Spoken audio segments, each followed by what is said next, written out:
আলহামদুলিল্লাহি কাফা ওয়া সালামুন আলা ইবাদিহিল্লাযী নাস্তাফা আম্মা বাদ। ইসলাম দরদি ভাতৃবৃন্দদের কাছে আমার বিনীত অনুরোধ, আজকের এই আলোচ্য বিষয়টি আপনারা মনোযোগী হয়ে শুনবেন এবং অপরের মাঝে শেয়ার করবেন। ওমা তৌফিকে ইল্লা বিল্লাহ। মহান আল্লাহ রাব্বুল আলামিন আমাদেরকে ঐক্য করতে বলেছেন, কোরআন ও হাদিসের ছায়াতলে আসতে বলেছেন। মহান আল্লাহ রাব্বুল আলামিন সূরাতুল মাইদা এর 48 নম্বর আয়াতে বলেন, ওয়ালাউ শা আল্লাহ, আল্লাহ যদি চাইতেন, লা জাআলা লাকুম উম্মাতান ওয়াহিদা, তোমাদেরকে একটি জাতি করতে পারতেন। ওয়ালাকিন লিয়াবলুয়াকুম, যেহেতু আল্লাহ তাআলা তোমাদেরকে পরীক্ষা করবেন, তার জন্য কিছু অন্যদিকও দিয়েছেন পরীক্ষা যাচাই করার জন্য। ফিমা আতাকুম ফাস্তাবিকুল খায়রাত, তোমরা ভালো কাজের প্রতিযোগিতা করো। অপর আয়াতে আছে, তোমরা ভালো কাজের মানুষকে সহযোগিতা করো এবং অন্যায় কাজকে প্রতিহত করো বা অন্যায় কাজ থেকে বিরত থাকো। তো ভালো কাজের প্রতিযোগিতা করা, ভালো কাজের সাপোর্ট করার কথা আল্লাহ তাআলা আমাদেরকে ইরশাদ করছেন, আদেশ করছেন। ইলাল্লাহি মারজিউকুম জামিআ, তোমাদের সকলকে আল্লাহর কাছে ফিরে যেতে হবে। ফিরে যাওয়ার পর হাসরের মাঠে আল্লাহ তাআলা তোমাদেরকে জানিয়ে দিবেন, ফায়ুনাব্বিউকুম বিমা কুনতুম ফিহি তাখতালিফুন, তোমরা মতভেদ সৃষ্টি করেছিলে, এই বিষয়টা হাসরের মাঠে তোমাদেরকে জানিয়ে দিবেন। অর্থাৎ মতভেদ সৃষ্টি করাকে আল্লাহ পছন্দ করেন না। যদি উম্মার কোনো টুকিটাকি যদি কোনো ভুল ভাল থাকে, তারপরে ঐক্যকে কায়েম করার জন্য আল্লাহ রাব্বুল আলামিন এবং তার প্রিয় রাসূল সাল্লাল্লাহু আলাইহি ওয়াসাল্লাম দৃঢ়ভাবে বলেছেন। যেমন কোরআনুল কারিমে আল্লাহ রাব্বুল আলামিন সূরাতুল আল ইমরানের 103 নম্বর আয়াতে বলেন, ওয়াতাসিমু বিহাবলিল্লাহি জামিআ ওয়ালা তাফাররাকু, তোমরা আল্লাহর হাবলিল্লাহ অর্থাৎ আল্লাহর রশ্মিকে, কোরআনুল কারিমকে শক্তভাবে ধারণ করো, তোমরা বিচ্ছিন্ন হয়ো না। যেভাবে কোরআন আল্লাহ রাসূল বুঝেছেন, তার সাহাবায়ে কেরামদেরকে বুঝিয়েছেন, সেইভাবে কোরআনকে যদি আজকে বোঝা হতো, তাহলে কখনোই বিভক্তি আসতো না। উম্মতে মুসলিমা কখনো দলাদলি করতো না, কখনো এদের মধ্যে মারামারি ফাসাদ হতো না। তাই কোরআনুল কারিমে আল্লাহ রাব্বুল আলামিন লা তাফাররাকু অর্থাৎ তোমরা বিচ্ছিন্ন হয়ো না, এই কথাটা আল্লাহ তাআলা নাফির তাগিদ এনে আমাদেরকে সতর্ক করছেন। অপরদিকে আল্লাহ রাসূল সাল্লাল্লাহু আলাইহি সাল্লাম তিনি আল্লাহর কাছে দোয়া করেছিলেন যে, আল্লাহ তুমি আমার উম্মতের মাঝে বিভক্তি দিও না, আমার উম্মাহ যেন পূর্বের কওমের মতন যেন তারা বিভক্তিতে না পড়ে যায়। এটা আল্লাহ কবুল করেননি, আল্লাহ রাসূলও চেয়েছিলেন। আপনারা জানেন, আমার এই ভয়ে এই ভিডিও অনেক আলেমও হয়তো শুনবেন। আবু দাউদ শরীফের একটি স্পষ্ট হাদিস, আল্লাহ রাসূল দূরে একটা নামাজ পড়লেন, তিনি আল্লাহর কাছে দুটি দোয়া, তিনটি ফরিয়াদ করলেন, হে আল্লাহ, আমার উম্মতকে অন্য কওমের মতন একেবারে ধ্বংস করে দিও না, আমার উম্মতের মাঝে অভাব অনটল দিয়ে ধ্বংস করে দিও না, আমার উম্মতের মধ্যে ইখতিলাফ, মতনৈক্য, মত পার্থক্য দিও না। আল্লাহ রাব্বুল আলামিন দুটি কবুল করেছিলেন, আর একটি কবুল করেনি, সেটা হচ্ছে মতভেদ, ইখতিলাফ। তাহলে আল্লাহ রাসূলও ইখতিলাফ পছন্দ করতেন না, তাই আল্লাহর কাছে দরখাস্ত করেছিলেন যে, আল্লাহ তুমি আমার উম্মতের মাঝে ইখতিলাফ দিও না। কোরআনুল কারিমে আল্লাহ রাব্বুল আলামিন সূরা আল ইমরানের 105 নম্বর আয়াতে বলছেন, ওয়ালা তাকুনু কাল্লাযিনা তাফাররাকু, যারা ফিরকা বন্দী করেছে, যারা নিজেদের মধ্যে দলাদলি করেছে, আর কি করেছে, যারা ইখতিলাফ সৃষ্টি করেছে, তাদের মতন তোমরা হয়ো না। অর্থাৎ ইতিপূর্বের কওম ইহুদি নাসারারা তারা কি করেছিল, তারা নিজেদের মধ্যে দলাদলি করেছিল, তারা নিজেদের মধ্যে অশান্তি সৃষ্টি করেছিল, তারা বিভিন্ন দলে গোত্রে বিভক্ত হয়েছিল। ইহুদিরা সাধারণত 3টি গোত্রের নাম এসেছে, বানু কাইনুকা, বানু কুরাইজা এবং বানু নজির।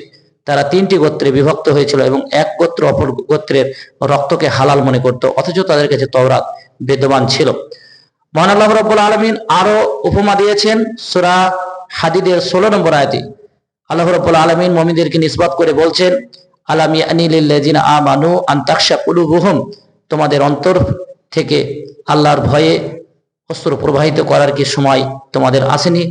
ওমা নাযালা মিনাল হক, আল্লাহ যে কালাম নাজিল করেছেন সেই কালাম পড়তে শুনতে। ওয়ালা ইয়াকুনু কাল্লাযিনা উতুল কিতাব, তোমরা কিতাবধারীদের মতন হয়ে যেও না।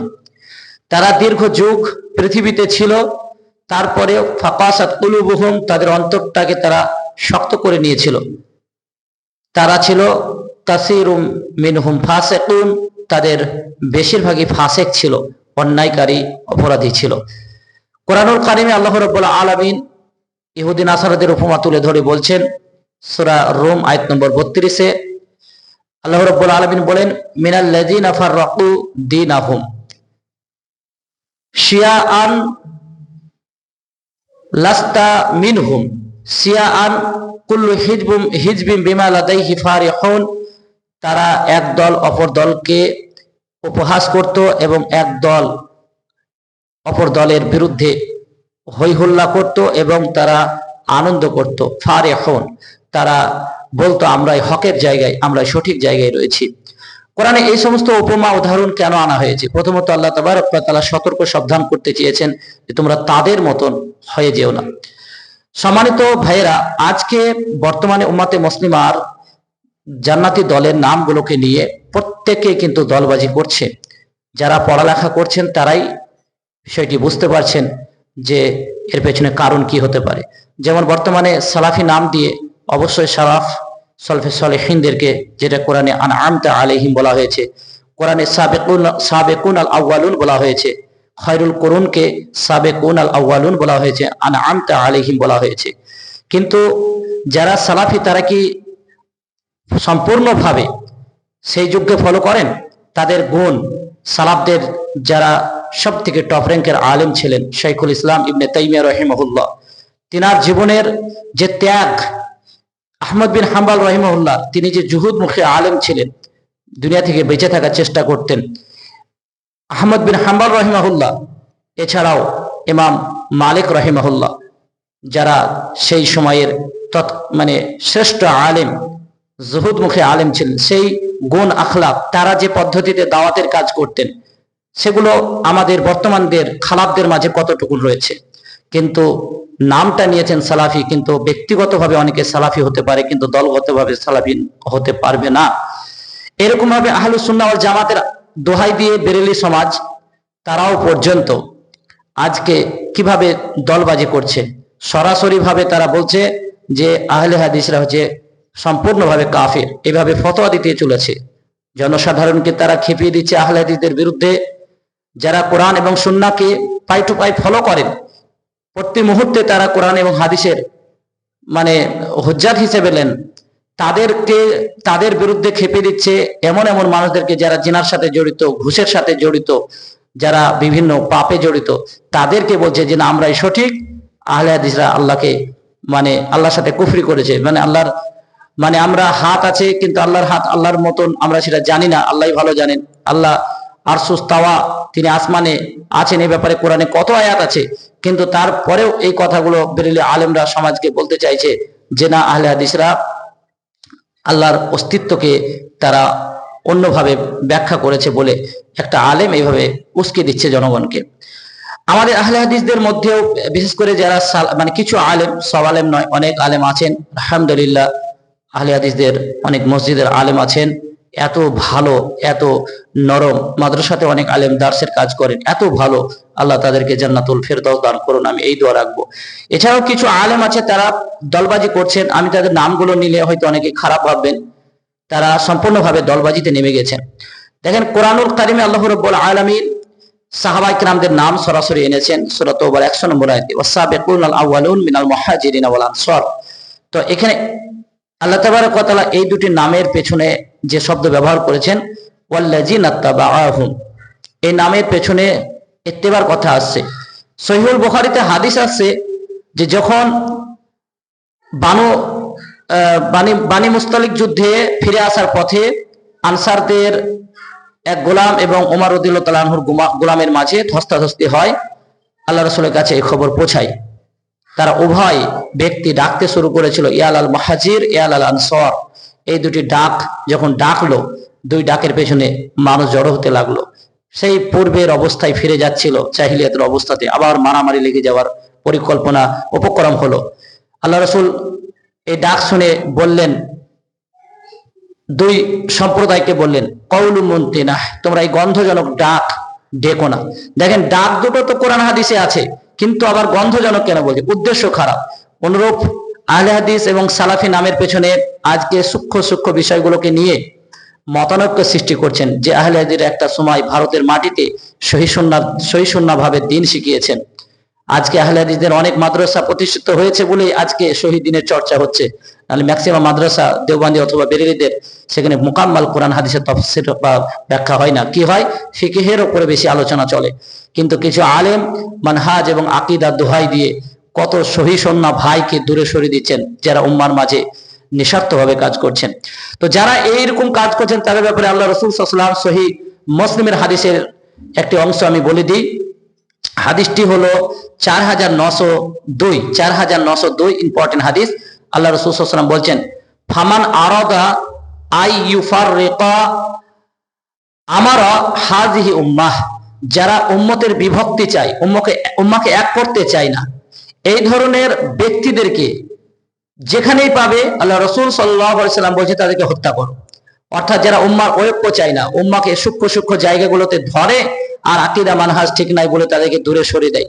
মুসা আলাইহিস সালামকে যখন বনী ইসরাঈলরা বলল, হে মুসা, তোমার দলে তোমার কাতারে একটা লোক আছে বা অমুক অমুক লোকরা আছে, তাদেরকে বের না করা পর্যন্ত আমরা কিন্তু তোমার কাছে থাকবো না। মুসা আলাইহিস সালাম বলেছিলেন, তারিদিল মুমিনিন, মুমিনদেরকে তাড়িয়ে দেওয়া আমার কাজ নয়। মুমিনের সংজ্ঞা হলো যারা 5 ওয়াক্ত সালাত আদায় করেন, দান সাদকা করেন, হালাল পশুকে হালাল হিসাবে খান। এইরকম বেশ কয়েকটি শর্ত দেওয়া হয়েছে যে এগুলো যদি বাহ্যিক পরিচয় পাওয়া যায় তারা মুমিন। তাহলে আজকে আকীদা মানহাজের দোহাই দিয়ে আজকে যেভাবে উম্মতে মুসলিমার মধ্যে বিভক্তি সৃষ্টি করছেন, আমি বিশেষ করে যুবক ভাইদেরকে বলবো, আমি যে আয়াতগুলো, যে হাদিসগুলো আপনাদের মাঝে পেশ করলাম, এগুলোকে একটু ভেবে চিন্তে দেখবেন যে আজকে উম্মার ঐক্যের প্রয়োজন। আজকে ফিলিস্তিনের মুসলিমরা দীর্ঘদিন মার খেলো, কেন মার খাচ্ছেন? কারণ উম্মতে মুসলিমা আজ দলবাজি পর্যায়ে চলে গেছে। তারা চায় না ঐক্য যখন কায়েম হবে, শয়তান সেই কাতার থেকে বেরিয়ে পালিয়ে যাবেন। যেমন উহুদের বদরের ময়দানে শয়তান পালিয়ে গিয়েছিল, আপনারা জানেন। প্রথমে সে চেষ্টা করেছিল বিভক্তি সৃষ্টি করার, কিন্তু বুনিয়ানুল মারসুসের মতন তারা দাঁড়িয়েছিলেন, তার জন্য শয়তান ফাটল ধরাতে পারেনি। অনেক চেষ্টা করেছিল সাহাবীদের মাঝে তারা শয়তান বিভক্তি সৃষ্টি করতে, কিন্তু পারেনি। যেমন আপনারা জানেন যে হুররা বলে, আলেম ওলামারা জানবেন, আমি এই ওয়ার্ডটা বলছি, লাফজটা বলছি, যে হুররা বলে একটা জায়গাতে আনসারদেরকে বানু কাইনুকা এবং বানি নজির এবং বানু কুরাইজারা চেয়েছিল যে আবার তাদেরকে সে পূর্বে অবস্থায় ফিরে নিয়ে যেতে, মানে আবার সে যারা আউস এবং খাজরাজ ছিল সেই অবস্থাতে ফিরে নিয়ে যেতে চেষ্টা করছিল, বারবার ইন্ধন দিত, কুমন্ত্রণা দিত, কিন্তু সাহাবায়ে কেরামদেরকে তারা পারেনি। প্রিয় ভাইরা, আজকে পৃথিবীতে যে মুসলিমদের দুরবস্থা, মুসলিমদেরকে ঐক্যের প্রয়োজন। কোরআনের ছায়াতলে আসতেই হবে, কোরআনের ছায়াতলে আসতেই হবে, না এলে কখনো বিভক্তি দূর হবে না। বিভক্তি দূর করুন। যার যা আমল আছে সে তার আমল নিয়ে হাসরের মাঠে উঠবে, আল্লাহ এর বিচার ফাইসলা করবেন। আপনাকে এই দায়িত্ব দেয়নি, আপনাকে এই দায়িত্ব দেওয়া হয়নি যে কাউরে আমল চেক করবেন। আপনার ওসামা রাদিয়াল্লাহু তাআলা আনহুর সেই ঘটনা জানেন যে ময়দানে এক ব্যক্তিকে ওসামা রাদিয়াল্লাহু তাআলা আনহু হত্যা করেছিলেন। তার যাকে হত্যা করেছেন তিনি কালেমা বলেছিলেন। আল্লাহ রাসূলের কাছে ওসামার এই হত্যার অভিযোগ নিয়ে যাওয়া হয়, তখন ওসামা রাদিয়াল্লাহু তাআলা আনহুকে আল্লাহ রাসূল বলেন, হে ওসামা, তুমি তাকে হত্যা কেন করলে? কালেমা পড়ার পরে ওসামা রাদিয়াল্লাহু তাআলা আনহু বলেছিলেন যে আল্লাহ রাসূল, সে আমার তরবারির ভয়ে বলেছিল। তখন আল্লাহ রাসূল কি বলেছিলেন? হে ওসামা, সে তোমার তরবারির ভয়ে কালেমা বলেছেন, আল্লাহর ভয়ে বলেছে, তুমি কি তার দিলটাকে চিড়ে দেখেছিলে? তাহলে এখান থেকে বোঝা যায় যে আজকে মানুষকে ঐক্য করতে হবে। তাআলাউ ইলা কালিমাতিন সাওয়াইন বাইনানা ওয়া বাইনাহুম আল্লা না'বুদা ইল্লাল্লাহ, সেই কথার দিকে এসো, মানে যা তোমাদের আমাদের মাঝে এক। বেরেলি দেওবন্দীদের মাঝে যে কথাগুলো এক, সেই কথাতে তাদেরকে টেনে আনুন, তাদেরকে বোঝান, তাদেরকে বোঝানো আমাদের দায়িত্ব। নুসলিহ লিকুল্লি মুসলিম, যে মানুষের সংশোধন করে, যে মানুষের ঐক্য কায়েম করতে চায়, সেই প্রকৃত আল্লাহর বান্দা। এ ব্যাপারে আল্লাহ রাসূল সাল্লাল্লাহু আলাইহি ওয়াসাল্লামের একাধিক হাদিস আছে। আল্লাহ রাব্বুল আলামিন আমাদের সকলকে যেন সহি বোঝ দান করেন, যেন দিনের উপরে আমরা অটল অবিচল থাকতে পারি। আল্লাহ তাআলা আমাদেরকে সে তৌফিক দান করুন। যুব সমাজ ঐক্যের জন্য এক হতে চলেছে। আমাদের উলামায়ে কেরামদেরকে অবশ্যই তাদেরকে ঐক্য করা আমাদের দরকার, তাদেরকে দ্বীনের সবক দেওয়া উচিত, তাদেরকে কোরআন ও হাদিসের ছায়াতলে আনা উচিত।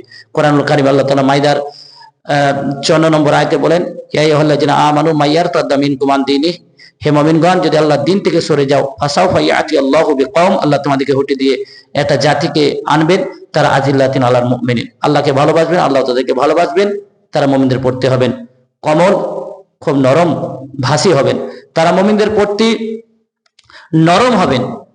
আর কাফেরদের প্রতি কি হবে? আইজ্জাতিন আলাল কাফিরিন, তারা কাফেরদের প্রতি হবে কঠোর। কোরআনুল কারিমে আল্লাহ রাব্বুল আলামিন এরকম অনেক উদাহরণ দিয়েছেন।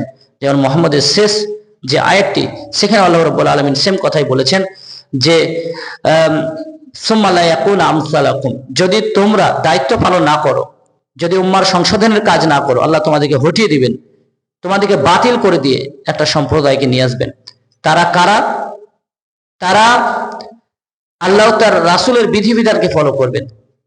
হাদিসে আনা হয়েছে এই অংশের তাফসিরে যে লাউকানাল ইমানু মুনুতান বিসুরাইয়া, যদি সুরাইয়া তারকাতে হক থাকে, এক শ্রেণীর যুবক আসবে, তারা সেখান থেকে হক আনার চেষ্টা করবে। রেজাল মিনাল ফারাস বলা হয়েছে, সালমান ফারসির উদাহরণ দিয়ে বলা হয়েছে। তাই আমি বলবো যুব সমাজকে আল্লাহর পথে ফিরে আসুন।